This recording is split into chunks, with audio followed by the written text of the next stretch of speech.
families who have been on these SNAP benefits, relying on this federal food assistance. All right, and here on the video live stream for the WSJM Morning Show, I'm Ken Lundberg. Thank you very much for joining us. I appreciate it. Our special guest in the studio this morning is Chris Moraitis. He is a candidate for Michigan State Senate, 20th District. Good morning, Chris. Thanks for joining us. Good morning, Ken. Thank you for having me. Absolutely. Let's learn a little bit more about you. We'll ask you your origin story, and I apologize in advance because I get distracted by all kinds of shiny things. So if you say something, I'm just going to jump in with a question. But tell us a little bit about yourself. Where are you from? Start at the beginning. Ken, before I do that, I do want to thank all the veterans out there on this Veterans Day. Very nice. From the founding of our country to the beaches of Normandy to the wars in Iraq and the Middle East and everywhere in between. Yeah. I do want to thank our veterans. I think it's very important to do so. Absolutely. No, thank you for sharing that. Yeah. I echo the sentiment. Wonderful. Now I'm sure you want to know a little bit about me. Yeah. So I grew up on the East Side. I grew up in a single parent household. My father left when I was 10. And my mother was hit by a semi-truck shortly before I was born. Oh, my goodness. So she's still alive, but she has what's called a closed head injury. So I grew up in circumstances, in that single parent household where my mother had more challenges than most. And things were just really difficult for us. Yeah. But what we did is we relied on our faith. So I grew up in the church and I worked really hard in school. She made sure that my education and my foundations were really solid so I could be successful. So we, in school is ultimately where I really found who I was, and I worked incredibly hard and diligently to, make something of myself. We didn't have much. We didn't grow up with too much money. So to me, my education was ultimately the great equalizer. It gave me a chance to compete with kids who had more resources, more family dynamics, and it came from, better circumstances. So that's where I found my footing. I tell you that story because what we see in our state right now is an abysmal public education system. We're ranked 48th in the country when it comes to public education, despite being a top 10 spender. Yeah. So with this new budget, we're spending $10,050 per pupil, but we're getting less and less in return. That's a pretty serious problem. If we want Michigan to be focused on the future and be ready for that future, then we have to have the workforce that's ready to go. I think it was Abraham Lincoln. It was Abraham Lincoln that said that the philosophy of a generation in a classroom is going to be the philosophy of their government in the next generation. Right now, we're not seeing a well-educated, well-prepared, and well-equipped workforce to enter that generation. And that pains my heart because for me, education was so important. Yeah. No. So we're hearing from Chris Moraitis. He's a candidate for Michigan State Senate, 20th District. He's made the decision to run for the seat that Eric Nesbitt has been holding, and Eric obviously is running for governor right now. So we'll talk more with Chris in just a moment and learn a bit more about his background, where he's from, where he's going, what he's been doing, your occupation, everything else. Everything's on the table, okay? Good. All right, we'll talk about that. It's all coming up. Obviously, education is going to be a cornerstone, it sounds like, of your time in office if you get there. So we'll talk about that with Chris Moraitis here in just a moment on the WSJM Morning Show. I'm Sherry Preston, ABC News. Offer not valid in all states or where prohibited by law. Loans are subject to lender approval. See website for details. Honey, the credit card bill came, and we're maxed out. Maxed out cards, rent is due. We just need some extra cash to help us get by. Maybe we should go to 27cash.com. With our bad credit? 27cash.com is one of the largest personal loan networks. They can help people with any type of credit get up to $5,000, and cash can hit our bank account as soon as tomorrow. When you need extra cash, go to 27cash.com. That's 27cash.com. 27cash.com. WSJM News Now. Team coverage from the WSJM Newsroom on News Talk Sports 94.9 WSJM. 7:05, it's the WSJM Morning Show. I'm Ken Lundberg. Thank you for joining us. We have a special guest in studio who we're going to be talking with this hour, Chris Moraitis. He's the candidate for Michigan State Senate for 20th District. He's running for the seat that Eric Nesbitt has held because Eric Nesbitt is running for governor. And so we're looking at Senate candidates, and Chris is his office called up and said, hey, can we introduce Chris and who he is and why he's running for office? And we said, absolutely. So we'll be talking with him this full hour. here on the morning show. So you can hear it on the radio. You can see it on the video live stream as well. It's on Facebook. It's on YouTube. It's on our WSJM Smart app. So tune in for that. And if you have any questions for the candidate, please feel free to put it in the chat and we'll take a look at it. Forecast for today. We'll get to some news in a moment. Forecast for today, mostly cloudy skies, a 30% chance of light snow, high around 35 degrees. So a lot of the icicles will be melting. Southwest winds still gusting up to 30 miles per hour. Tonight's forecast, partly cloudy, a low around 32 overnight. We'll keep the wind gusting at about 25 miles per hour. Wednesday's forecast, mostly sunny, a high of 42. Thursday, low of 33. Friday, high of 53 and a low of 32. And then Saturday and Sunday, that's going to be the warm time of this week. Partly cloudy skies. Yeah, we have a chance of rain showers. But the high on Saturday, supposed to get up to 60 degrees. Yeah, Michigan weather, 58 on Sunday as well. Okay, we have news from the WSJM newsroom. It is Veterans Day, a day we pause to honor the service and sacrifice of America's veterans. Time to recognize the men and women who have served in the U.S. Armed Forces, defending our freedoms both home and abroad. Across Michigan and the nation, communities are obviously holding ceremonies, moments of reflection to say thank you to those who have worn the uniform. We add that thanks as well. Many federal offices, banks, and post offices you'll find are closed today in recognition of the holiday. And also, there are some discounts being offered by many locations. You may have to present your military ID card or your veteran's ID card for that. But again, thank you to the veterans who have served our country. Other news, the Berrien County Health Department is encouraging residents to get their flu and COVID vaccinations ahead of the holidays. Public health nurse Jamie Bevington says state guidance calls for everyone 6 months and older to receive a flu shot and for all adults to get the COVID vaccine. She notes the shots can lessen the severity of illness. Flu and COVID vaccine significantly reduce the severe disease that you could get, hospitalizations, and even death. Bevington says flu cases typically peak around January, making now, November, the ideal time to get vaccinated. There were, I think, an estimated 360,000 hospitalizations that occurred during the 2022 and 23 flu season. And the CDC also estimates nearly 20,000 children younger than 5 are hospitalized each year due to flu complications. Michigan's flu vaccination rate as of November 1st was just under 15%. Appointments are available through the health department, and most insurance plans do cover the cost. Limited free doses are available for those without coverage. Vaccines are also offered by doctors and pharmacies. City of South Haven could see lifeguards return to its beaches for the first time in nearly 25 years under a new proposal going before the city next week. A 93-page report from Double Hall Solutions outlines a phased program starting in 2026 with up to 6 guards on South Beach and later expansions to North Beach.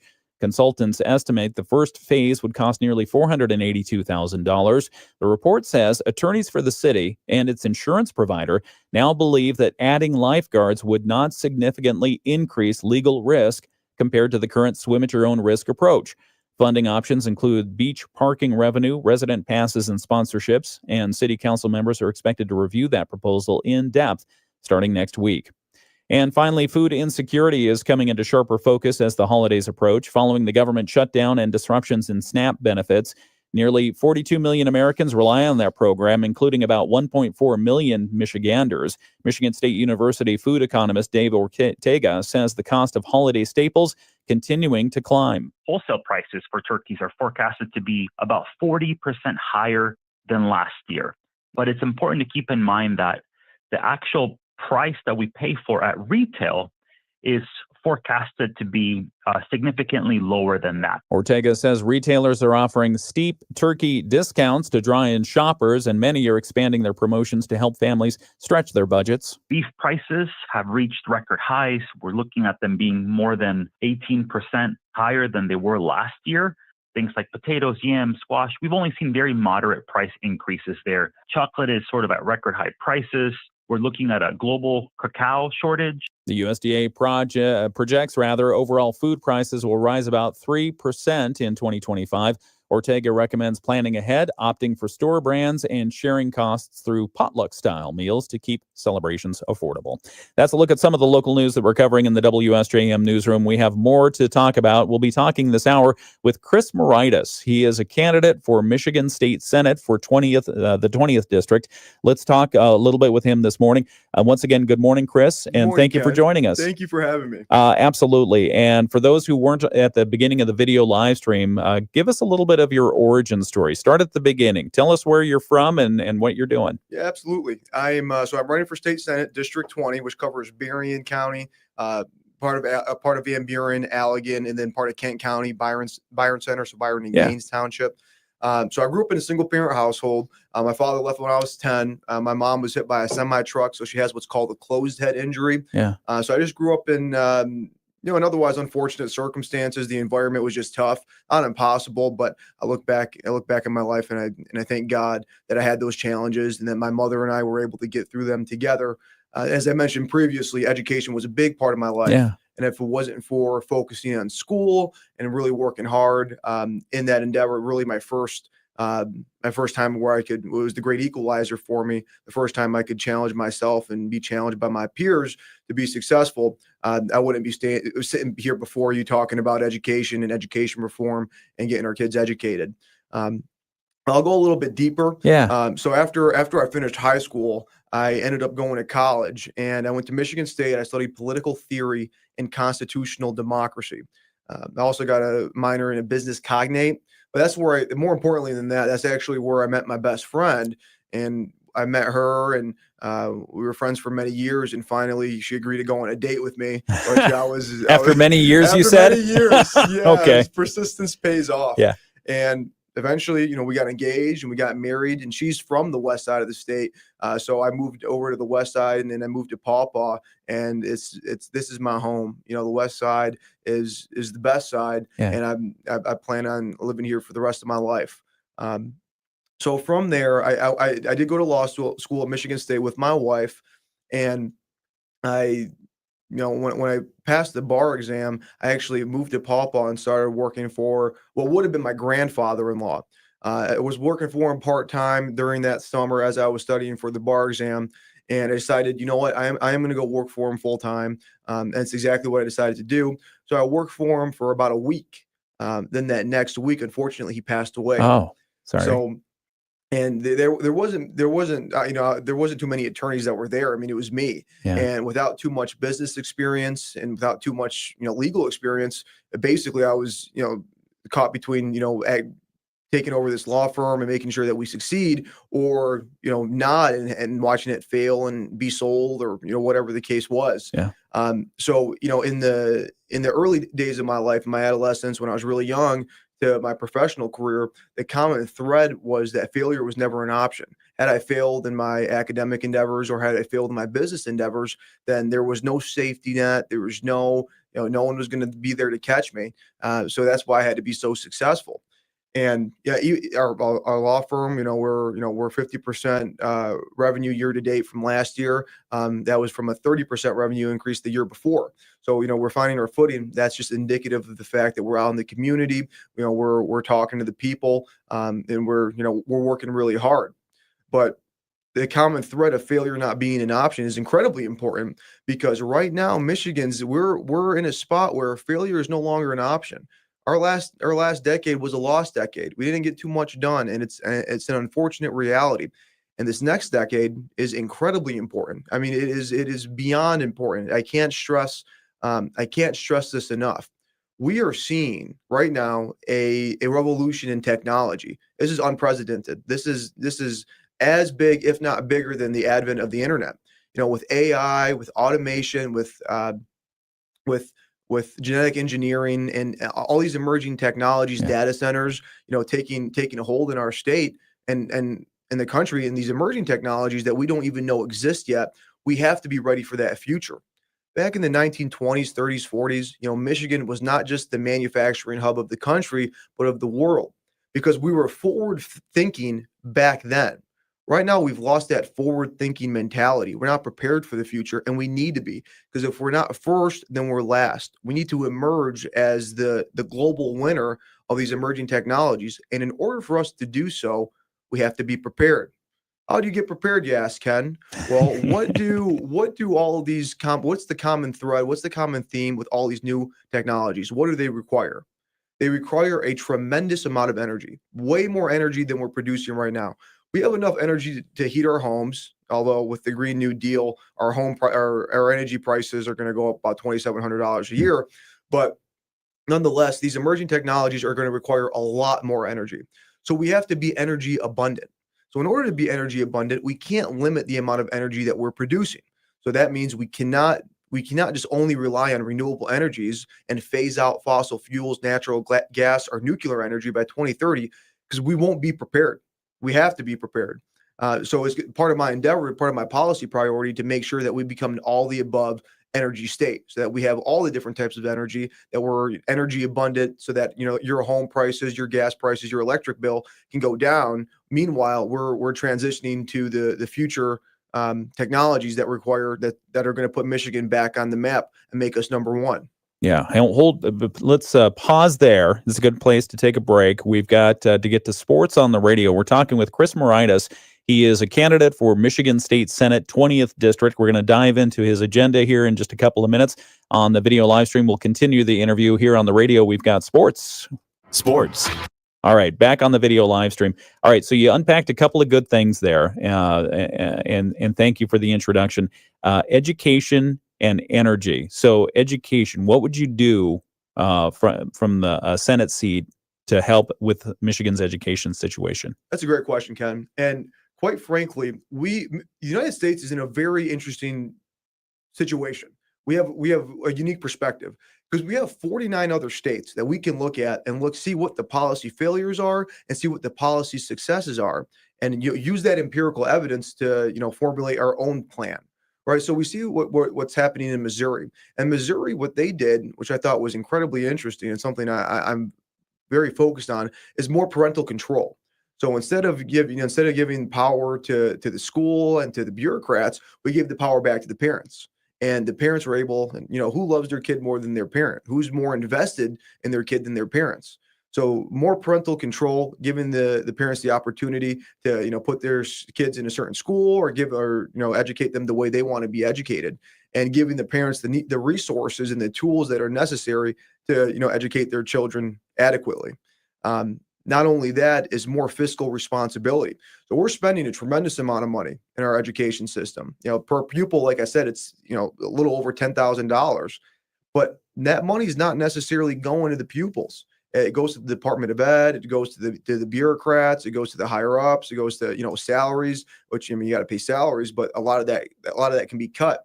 So we need to have more fiscal responsibility and more fiscal accountability. So we need the resources that we're spending to actually go where we want it to go, to our kids, and not to the bureaucrats who are going to make things a lot harder.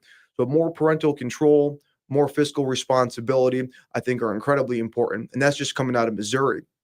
Now let's go further west. Let's talk about Colorado.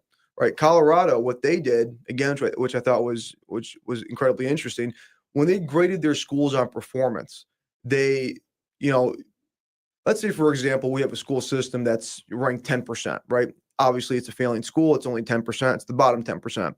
But if you want that school to improve, you have to start grading on improvement.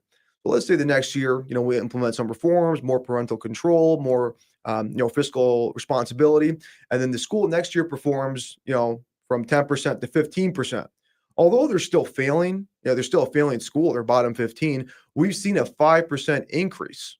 That's a big deal. That means that the teachers are doing their job. That means the superintendent's doing his or her job. That's, we need to factor that in. So if you're improving, we need to reward that improvement.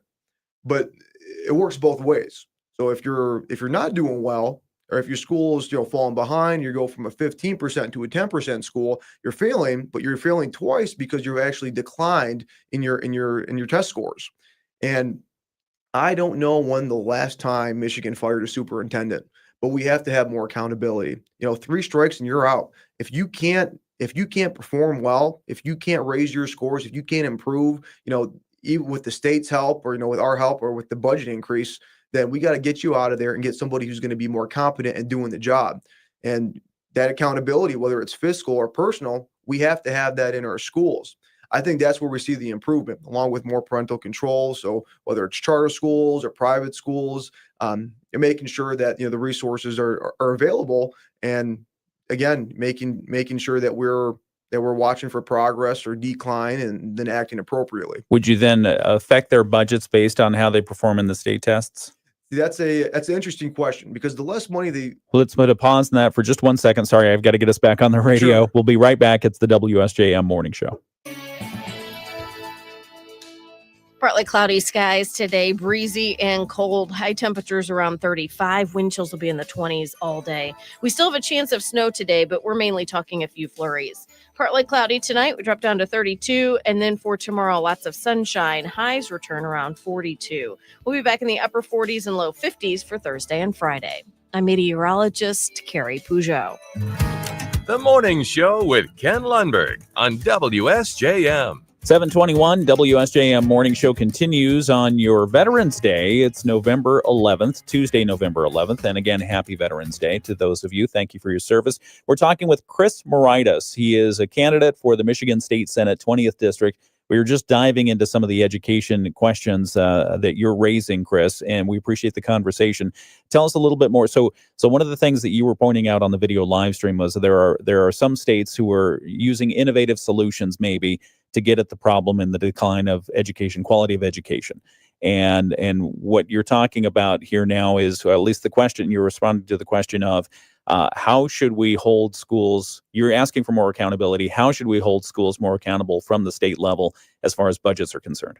Right. Well, if a school's not performing adequately enough, then we have to start, firing people at the end of the day. Now, whether we, financially punish them isn't that right now? Isn't that up to the superintendent, the board, the school board, et cetera, on the local level, local control? So how does the state affect that? Well, the state just needs to be more involved and a little bit more active in what happens, have more oversight. Now, I don't want the state to be too involved, right? Because ultimately, I'm in favor of more local control, but there's got to be some oversight, and there's got to be some consequences to not performing well. Because at the end of the day, the victims of our students, and if our students are continuously failing, it becomes a crisis. If we're not prepared for that future, if our kids can't get an adequate education, if they're not well equipped, then the victims are our children, and that's unacceptable. Yeah. Do you have the specifics, legislative specifics that you would introduce if you were elected? Not anything specific right now. Obviously, the specific details come with negotiations and working across the aisle and working with your counterparts. But in terms of a aggregate bird's eye view, yeah, we do, and that's what comes in the form of more parental control, more fiscal accountability, more accountability in the schools, et cetera, et cetera. Yeah. Okay. We're talking with Chris Moraitis. He's a candidate for Michigan State Senate. Let's take a couple of steps back. When did you make the decision to run for state Senate? Well, my wife and I, we were praying about this back in January, and we thought, maybe there's something here, maybe this is the calling. We both care about the future of our state. Michigan's our home. We're going to live here for the rest of our lives, and we want to make sure that we have a great state and a great future. And then when we have kids, our kids are going to be prepared. With my business and things going well there, it wasn't an easy decision, but ultimately, after a lot of praying and a lot of conversation, we realized this is the path to go down. And public service is something that is near and dear to my heart, because when I grew up, I didn't have the best circumstances like I talked about before. Yeah. But what I did have was a great community, friends, neighbors, people who would drive me to school, people who were there for me, coaches. And that community, it takes a village, right? And my village was there for me, and that sense of community, in the absence of a lot of my family, was incredibly important. So that's part and parcel of the reason I'm so motivated and I'm so well connected in the community, because I want to give back to the community. I want to give back to the people who gave to me and fight for the values of the community that fought for me. So public service has always been on the radar in some way, shape, or form. And running for state senate is my, it's the best way to affect the most amount of lives for the better. And that's what we plan on doing. So obviously, if it wasn't for my wife, being behind me and us having that conversation, and Me discussing with the Lord whether or not this was a good idea. I wouldn't be doing it, but it was, and this is the path that we're going down to affect the most amount of lives. Have you talked with Senator Nesbitt about this? I have. How did those conversations go? It if went you can well. share, yeah. It went well. He has big shoes to fill, and he doesn't want his policy, the things that he's been able to achieve over his last couple terms to be in vain. But he's supportive, but he's more focused on running for governor than anything else. But I'm there to carry the torch and make it my own. Yeah. What has the reaction been like so far as you've been out there? When did you officially announce? August 15th. Okay. And so since August 15th, since your official announcement, how has it gone? Well, it's been tremendously successful. Yeah. We've raised a tremendous amount of money. We're one of the top fundraisers for the Senate Republican across the entire state. And I don't say that to. How much money have you raised? 101,000 so far, a little bit more than that now. Okay. And the only reason why that's important, resource and resource management is important just in general. But the reason why that's important is because people are getting behind the message. They like the harbinger of the message. So my values are incredibly simple. Okay. It's faith, family, community, and then earn success through work. Those are the values. Those are the ingredients that are going to be behind every policy that I make, behind every decision. They're going to be my internal compass: faith, family, community, and earn success through work. That, along with my policy initiatives, have just made me a very viable candidate. And clearly it resonates with voters and with the constituency. Everybody wants their kids to be educated. We don't want to have a populace of people who aren't prepared for the future. We want to be ready for the future, right? And that it comes in the form of manufacturing, new emerging technologies, and people are realizing the importance of innovation and creativity and getting behind policies that are going to effectively be the future.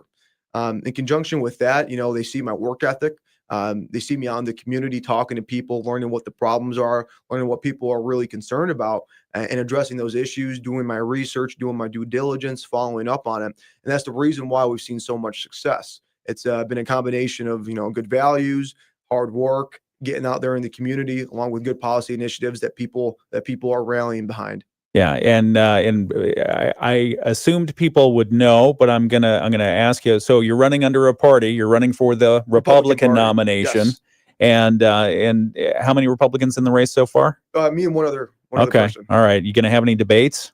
I'd be open to it. Okay. I was captain of my debate team in high school. So oh boy. I wasn't a football jock. I was a debate guy. So Josh didn't tell me that on the way in that you're captain of the debate team. No, this is good. Okay. Well, we'd certainly love to have that here on the radio at some point. I think, and we'll reach out to your challenger as well. We're talking with Chris Moraitis. He's running for Michigan State Senate. He's motivated, as he's talked about this morning, a little bit about his education. And we've talked about energy policy as well. We'll talk about the economy some more. It's all coming up right here on the WSJM Morning Show. Right now, we've got to get a couple of messages in, and then our Bloomberg Financial Minute. We'll continue this conversation right now on the video live stream. Save big money on your... All right, we're still on the video live stream. We good? Everything good? All right. You're intense. Well, this is an intense thing. These are really important things that we're talking about. If this wasn't, then... it's important. It's people's futures are without a doubt. What did you think of this year's legislative session? I thought it was good. I mean, I'm glad we got. Wait a sec. You thought it was good? They didn't get a budget done in time. Well, they eventually. It's not like they waited like the federal government, where it was 30, 40 days of sitting in a stalemate. Yeah. They eventually got it done. Obviously, there's huge political differences. It's incredibly polarized right now. Yeah. Which is a big problem. But they were able to negotiate, and the shutdown lasted for less than a day, and they were able to get it passed. Yeah. And that came with compromise. It came with negotiation, and that in a democracy like ours, with political polarization being what it is, I'm glad that they were able to come to a resolution, and everyone got a little piece of the pie. We got no tax on tip, no tax on overtime, no tax on Social Security. And that's a win for the conservative movement. Yeah, it seemed like it was a wasted year as far as the legislative session went. If you've got a full-time legislature, and don't get me wrong, I don't want to mistake activity for progress, but at the same time, you've got a full-time legislature there. They're basically, you can probably count on two hands the number of things they got through, because the House controlled by Republicans, Senate controlled by Democrats. Is there room in the middle, or where do we need to go? Well, I think it's a product of necessity, right? If I hope for the best, but I expect the worst. My expectation is we're not going to have a Republican trifecta as much as I want to have it. I have to plan as if that's not going to happen, which means I have to be able to work across the aisle to get things done. It's the reality of the situation. I want to pass conservative legislation. I want less government. I want to focus on the cost of living, right? Which is a huge issue right now. People are so concerned because they can't afford to put food on the table. The rising cost of energy, higher taxes, higher property taxes, it's crippling.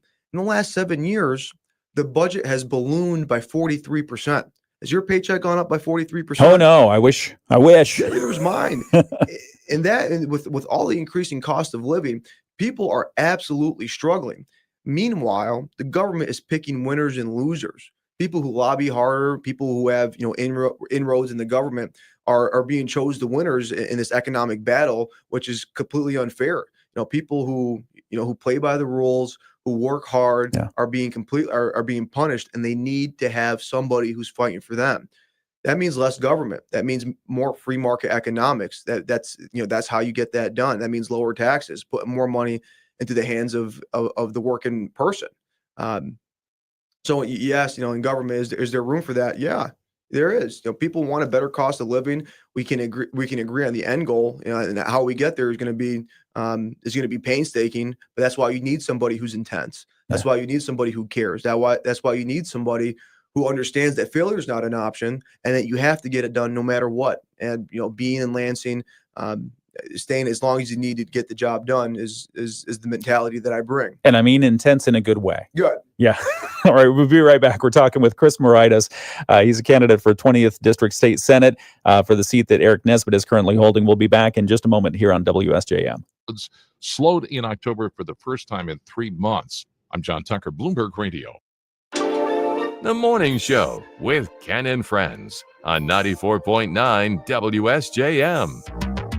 It's a fast-paced, lively conversation. We're talking with Chris Moraitis. He is a candidate for Michigan State Senate, 20th District. What do you call home? Pawpaw? Pawpaw. Okay, excellent. How long have you been living there? About 3 years now. Okay. 3.5 years. And you've got what kind of law do you practice? I do estate planning, real estate, municipal, and probate work. So if you need a trust or a will, or you die and you want to distribute your assets, that's what I do. In terms of my municipal job, I represent 4 municipalities.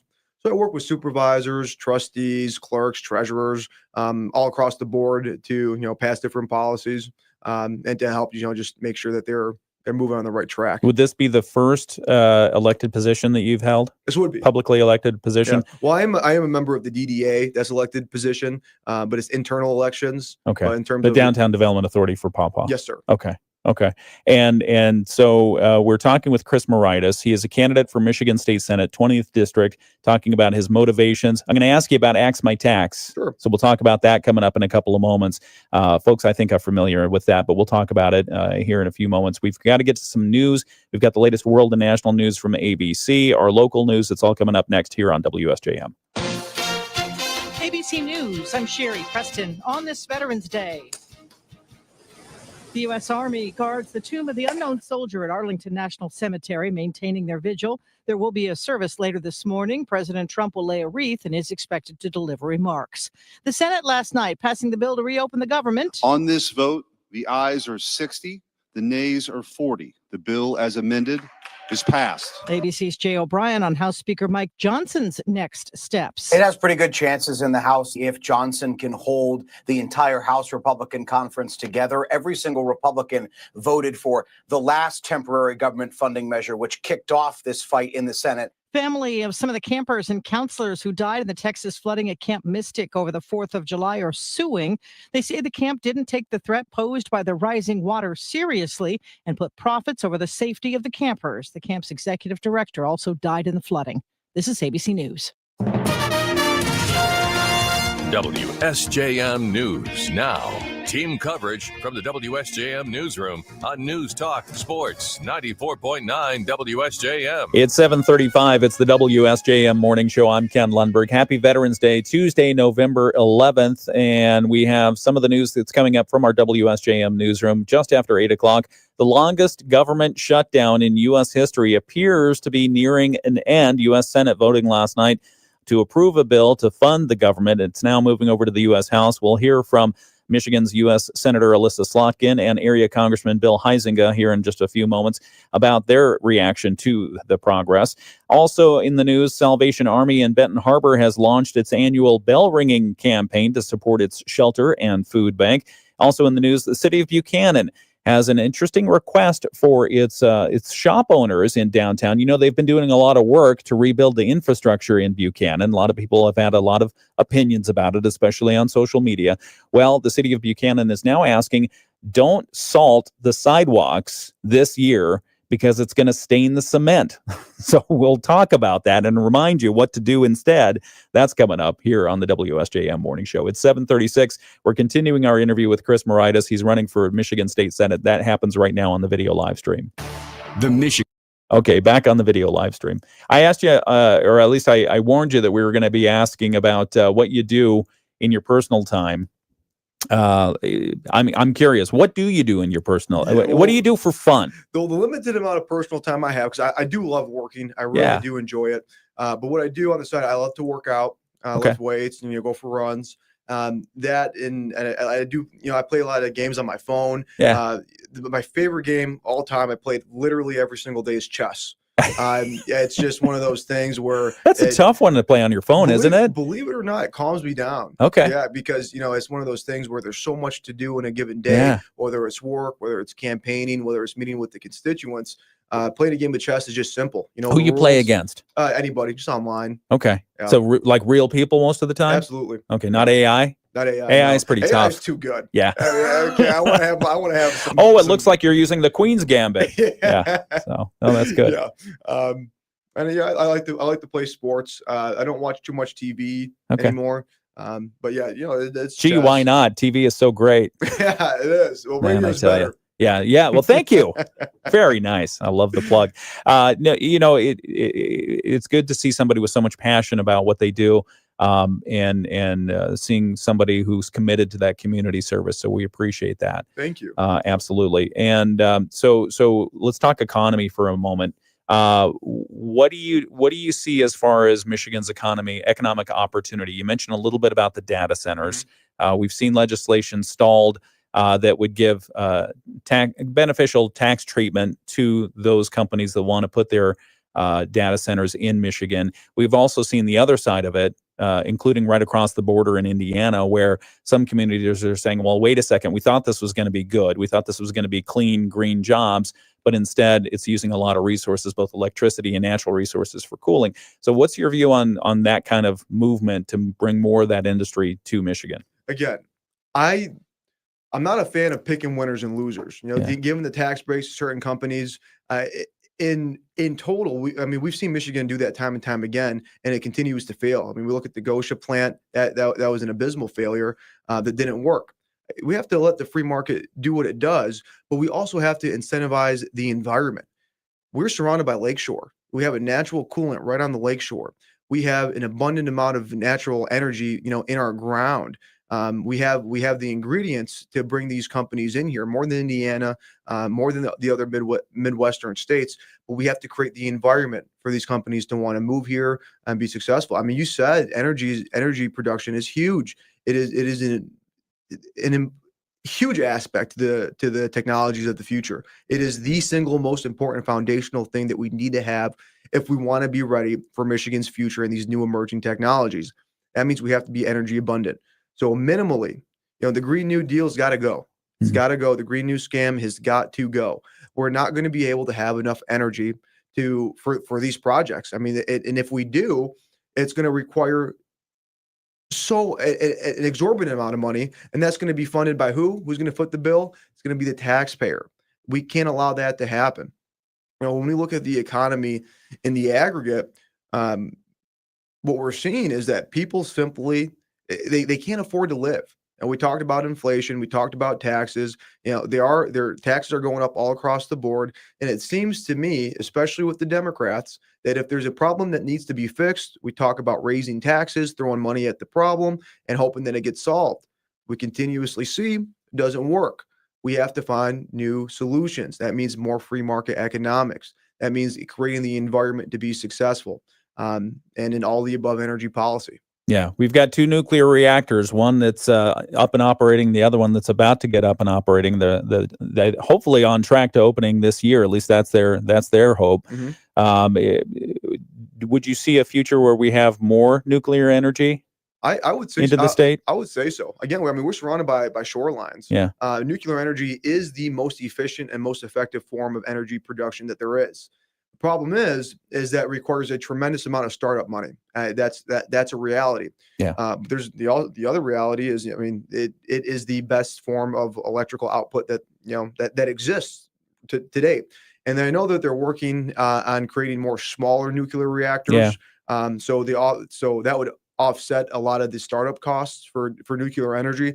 Something that I'm looking into, something that I think needs to be well documented and well researched. The more we get into it, but I seem to be a proponent of it. I like what I see so far, because again, I mean, failure is not an option. We got to be ready for that future. So we got to find the inroads for more energy production. And that looks like a very viable option, especially here in Michigan, surrounded by shorelines, surrounded by a natural coolant. It's going to be an effective form of energy production if we can keep focusing on that facet. Yeah. How about the roads? How are you planning to position yourself on roads construction and repairing what we have? Well, Michigan's infrastructure is incredibly important. And it sickens me that we have a reputation of having the worst roads. We were promised for like 7 years, right? We were going to fix the damn roads. Right. They were going to get done. And unfortunately, we haven't seen that. Whitmer promised us $3 billion in road spending. I understand that, we passed the legislation that had $1.8 billion funded to roads, which is more than we ever have. But still, we have an $81 billion budget. Roads were promised to us, and we still don't have the money that's there. In addition to that, we also taxed these marijuana companies, 24% to get that done. And marijuana was passed through a citizens ballot initiative. Yeah. The fact that we're taxing it on legislation that we're creating in the House and the Senate, it might not even be constitutional. You thinking that's problematic legally? Hang on 1 second, because I want to come back to that one. And I'm glad you did. And the revenue estimate for that cracks me up still. $420 million. Whose joke was that? 420. We'll be right back. Hang on. It's the WSJM Morning Show. Yield potential is protected, and he can focus on other problems. Can you get me a girlfriend too? Sorry, Billy. But remember, always read and follow label directions. Partly cloudy skies today, breezy and cold. High temperatures around 35. Wind chills will be in the 20s all day. We still have a chance of snow today, but we're mainly talking a few flurries. Partly cloudy tonight. We drop down to 32. And then for tomorrow, lots of sunshine. Highs return around 42. We'll be back in the upper 40s and low 50s for Thursday and Friday. I'm meteorologist Carrie Peugeot. The Morning Show with Ken Lundberg on WSJM. 7:43, it's the WSJM Morning Show. I'm Ken Lundberg. We've got Chris Moraitis. He is a candidate for Michigan State Senate for the 20th District. I think we're having a good conversation. Is this a good conversation? Absolutely. This is the best conversation I had all day. Hey, are you a morning person? I am. Okay. What time you get up on the normal? Around 6 o'clock. Okay. Typically. That's not bad. That's pretty good. That's 3 hours after I get up. No, that's just kidding. All right, we've got the Moody on the Market update to do, and this is brought to you this hour by Insurance Management Service. Call IMS. They are your local auto owners insurance agency in St. Joseph and in Niles. And for our Moody on the Market updates, we talk about business news, life in Southwest Michigan, and why we love it here, and interesting people you should know. And I think we touch all three buckets because we're talking with a candidate for Michigan State Senate, Chris Moraitis. He's running for 20th District. That's currently held by Eric Nesbitt, who is running for governor. So you don't think Eric Nesbitt wants to come back and be the senator? Well, he's termed out. Anyways. Oh, he's termed out now, so he's going for governor. And so you don't think that, well, let me ask it this way. Do you think that we'll have a governor from this area? That is my hope. I think so. You've endorsed Eric? Yes. Okay. Eric is a fantastic human being. He's a great guy, wonderful farmer, hard worker. I can't say enough good things about him. I really do support him. Okay. And so you're running to succeed his position, 20th District State Senate, and that election's coming up next year in November 2026. If you get through the primary, there's one other Republican challenger at this point. We'll obviously invite them on the air as well. But we were talking about taxes a second ago, and you brought up the marijuana tax. You think that's going to be constitutionally held up in the waning moments to get the government back, or at least the Michigan state budget passed? They passed a 24% increase on taxes. Basically, there are some in the marijuana industry, the legalized marijuana industry, who said you're coming after the golden egg laying goose here, because folks, like it or not, are coming in from other places to get it because our tax treatment here hasn't been obstructing the businesses. Mhm. And now we're increasing it by 24%. Do we risk losing a marijuana industry here? We'll see how the market plays it out. I'm more concerned about the constitutional validity of it, Okay. more than anything else. If it's constitutional, then it is a golden goose. It does produce a lot of money. I think it could be beneficial. At the same time, it's a low hanging fruit, but that's what we were able to do. That's how we came to a compromise. So we'll see come January, February, March, see where the Supreme Court of Michigan rules on this. I am interested to see. It's going to be an important outcome. And the reason, the potential reason it could be ruled unconstitutional is because it was passed via a citizens ballot initiative, which had its own tax structure in the initiative itself. But we're going around using, the government bodies, basically as a loophole to get this thing funded. Yeah. So we'll see. It's an interesting, as a lawyer too, it's a very interesting legal question. Yeah. And it's obviously, as an aspiring public servant, I'm interested to see, where this thing goes. I'm curious, do you think the marijuana industry interests weren't ready for that one? They didn't see that one coming? I don't think so. I mean, I couldn't tell you. Yeah. Because typically, you have representation in Lansing or in Washington D.C., depending on where your legislation is. Just raise your hand and say, "Hey, wait a second, we're not in favor of that. That's going to hurt our industry." Right. But there was a lot of pressure too. I mean, the government was shut down for a brief moment. We had to get something passed. Whether or not they saw it coming, I couldn't tell you. I'm sure they had lobbyists who were fighting tooth and nail to prevent it from happening. But it's happened. It's the reality right now. Now we just got to see what happens. Go forward and deal with it. Okay. Go forward and deal with while it. we're talking about taxes, what's your position on the Axe My Tax initiative that folks are trying to get enough signatures to get on next year's ballot? So my job is to serve the will of the people. So if it gets on the ballot and it's on there and the people vote for it, that we'll deal with it then. I am in favor of property tax reform, right? And this comes through Proposal A. Now, your property tax goes up by 5% or the rate of inflation, whichever is less each year. Unfortunately, with COVID and the money that we were turning out in COVID, it was the full 5% for the last couple of years. And for people who are on fixed incomes, this is a very serious problem because they can't afford to stay in their house and continuously pay those higher property taxes when their money is not going up. And, we also have inflation affecting it, which is, an indirect tax too. And then they can't move. They can't move to another house because if they do, their property tax is uncapped, which basically means even if you downsize and go to a smaller house, you're going to be paying more property taxes. This is a really big deal. And, as an estate planning attorney, I see this all the time. We want to be able to move. We want to be able to downsize, but we can't get out of the house. What do we do? And it's a real struggle. It's a real problem. So property tax reform is huge. Whether we can carry that homestead exemption so that you pay less millages, depending on your homestead, and we carry that and keep the property taxes capped, is something that I'm playing around with too. But either way, the people are speaking. The people are upset with property taxes. They spend their whole lives paying down their mortgage, paying down their house. Now they have to pay the government more money in taxes. We have to see some level of reform. That's exactly what, that's what Matt Hall's talking about getting done too. That's next on the docket. And that's something that we need to show the people, hey, we're listening, we hear you, and we are going to deal with property tax reform. Yeah, whether or not it gets on the ballot is still to be determined. I know Correct. the Axe My Tax initiative ballot initiative signature gathering is continuing, and they're working hard to get that. Again, I think about is this a situation where they're potentially throwing the baby out with the bathwater, without any kind of replacement whatsoever for municipalities who have outstanding bonds, outstanding obligations Right. that can't be met within that 60-day window that this Axe My Tax would start to change things. Right. So, I mean, do you think that there really is a fire going to be lit under state lawmakers to reform how property taxes are? Absolutely. I mean, 100%, and we're seeing that right now.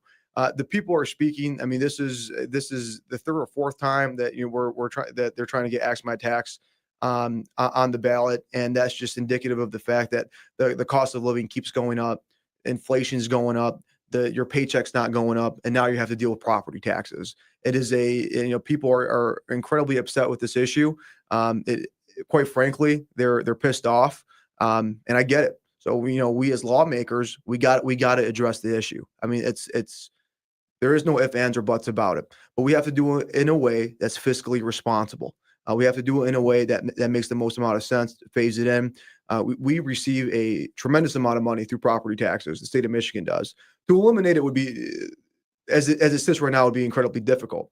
But we have to see property tax reform. We got to see lower taxes on property. We got to see lower taxes all across the board.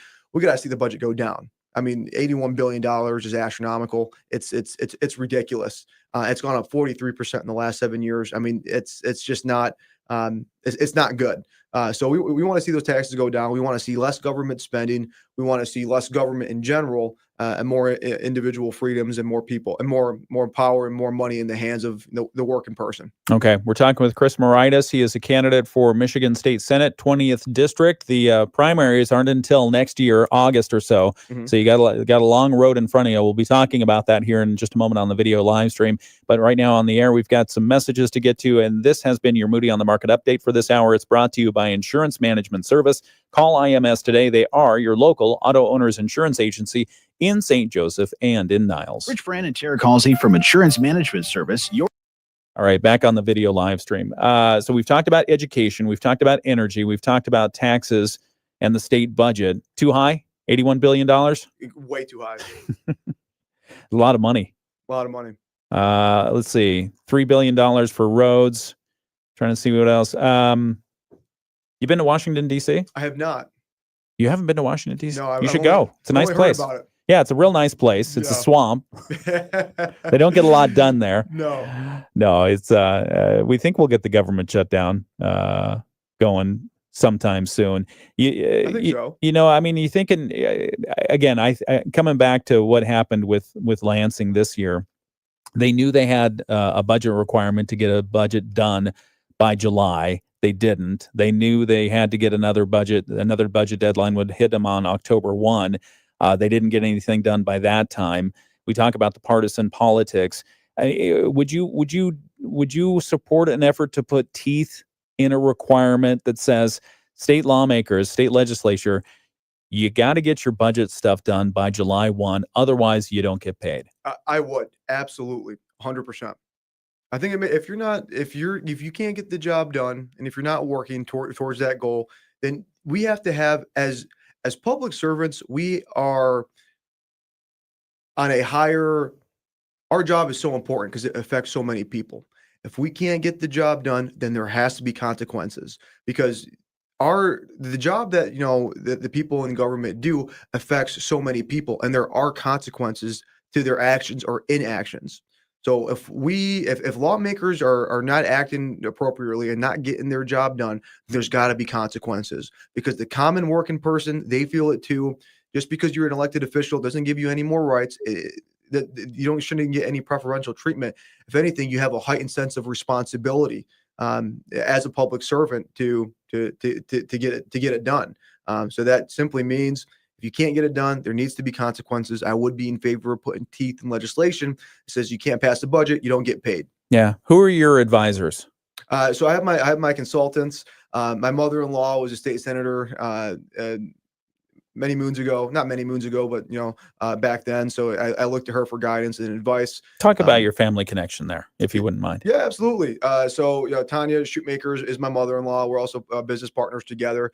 She was a great conservative leader in government. I take a look at her policies and what she was able to do. She was able to stay true to her conservative values while working across the aisle, and I have a lot of respect for her. And I look to her as for guidance and advice from time to time. What has she told you about the race when she found out you were thinking about this? She said, well, in the beginning, she's like, if you want to do this, go ahead and do it. She wasn't going to get too involved. Yeah.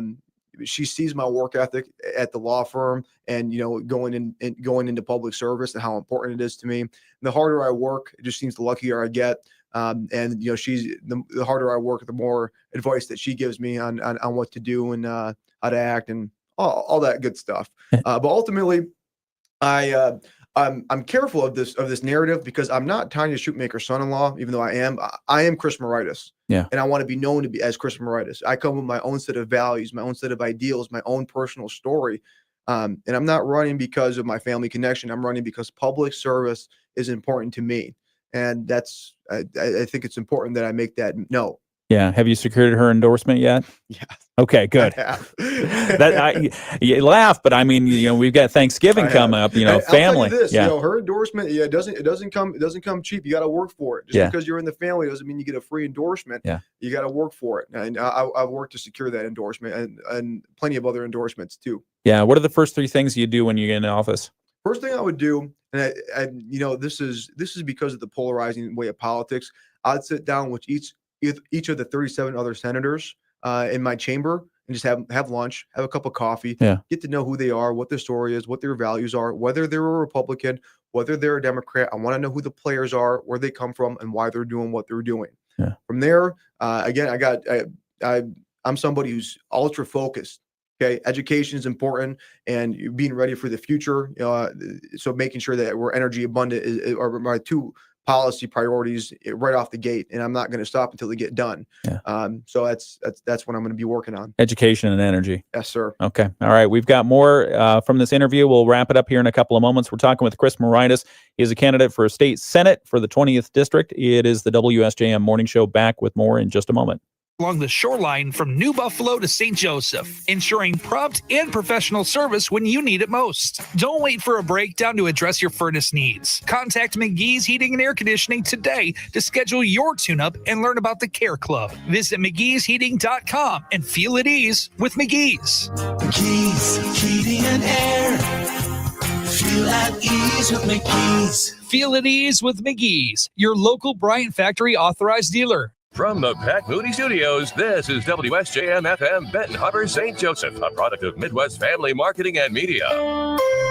Proudly serving our community. The Morning Show with Ken and Friends on 94.9 WSJM. That was a fast hour. 7:58. It's the WSJM Morning Show. 2 minutes left. Chris Moraitis has been our guest this hour, candidate for Michigan State Senate, 20th District. Tell people why they should vote for you. You should vote for Chris Moraitis for state senate because failure is not an option. For so long, we've seen abysmal policy come out of Lansing. We've seen your taxes go up. You've seen the cost of living go up. You've seen higher energy costs, and we can't take it anymore. So you need somebody in there who understands that there is no fallback period. There is no safety net. Failure is simply not an option. And you need to have somebody in Lansing who's embodied those values. Growing up with a single parent mother who got hit by a semi truck, meant for me growing up in my adolescence, failure was not an option. When it came to my business and whether or not we were going to be successful, I had to work incredibly hard because, again, failure was not an option. Now, for you, the taxpayer, the everyday person, the voter, you need somebody in there who's not going to fail, who is going to get the job done, who's not going to make any excuses.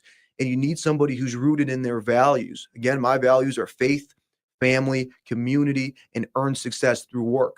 With these core values, with these ingredients, with this internal compass, along with what I bring to the table, that's why you should vote for me. If you want to pay less in taxes, if you want less energy bills, if you want an energy abundant Michigan, if you want your kids to be educated and be successful and be ready for the future, then you vote for Chris Moraitis. Okay. Chris, where can people get more information about you and your candidacy? Yeah, you can visit me at my website. It's www.chris, CHRIS, Moraitis, MORAITIS, forstatesenate.com. So Chris Moraitis, MORAITIS, forstatesenate.com. Okay. And if you missed any part of this interview, you can go back and watch it on the video archive. We appreciate you coming in today, Chris. Thank you very much for sharing the Ken. information. It was a pleasure to be here with you. Absolutely. Thank you. And keep us up to date, and we'll have you back in as well. Fantastic. Okay. It's 7:59. No, make that 8 o'clock here on WSJM. From ABC News, I'm Sherry Preston on this Veterans Day.